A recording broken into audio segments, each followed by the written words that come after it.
আপনারা যখন আরব দেশগুলোর কথা চিন্তা করেন আপনাদের মাথায় সম্ভবত আসে মিডল ইস্টের দেশগুলো যেরকম সিরিয়া বা সৌদি আরেবিয়া বা উত্তর আফ্রিকার দেশগুলো যেরকম ইজিপ্ট বা মরক্কো। আপনারা প্রবাবলি এই দেশটার কথা চিন্তা করেন না, যেটা হচ্ছে ইস্ট আফ্রিকার কোস্টের পাশে মোজাম্বিক এবং মাদাগাস্কারের মাঝখানে তিনটা দ্বীপ। আমরা আজকে আছি কমোরসে, যেটা হচ্ছে আরব লীগের একটা মেম্বার, যার মানে এটাকে কনসিডার করা হয় আরব দেশগুলোর মধ্যে একটা। কিন্তু এই দেশটা বাকি আরব দেশগুলো থেকে অনেক দূরে এবং একমাত্র আরব দেশ যেটা পৃথিবীর সাদার্ন বা দক্ষিণ হেমিস্ফিয়ারের মধ্যে। সবচেয়ে মজার কথা হচ্ছে এই দেশটা হচ্ছে বালি বা থাইল্যান্ডের মতো একটা ট্রপিক্যাল প্যারাডাইস।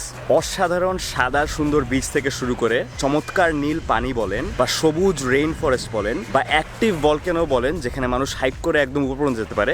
এই দেশে প্রায় সবকিছু আছে যেটা আপনি একটা ট্রপিক্যাল প্যারাডাইসে বেড়াতে আসলে চাবেন। এবং পুরা দুনিয়া ঘুরে দেখার পরে এটা হচ্ছে আমার দেখা সবচেয়ে অসাধারণ সুন্দর জায়গাগুলোর মধ্যে একটা। সেই ভিডিওতে আমরা কমোরস দেশটাকে এক্সপ্লোর করবো এবং এই দেশের সবচেয়ে স্টানিং কয়েকটা লোকেশনকে ভিজিট করব এবং ভিডিওর শেষে আমি আপনাদেরকে বুঝাবো কেন এই অসাধারণ সুন্দর জায়গাগুলোতে কেউই আসতেছে না।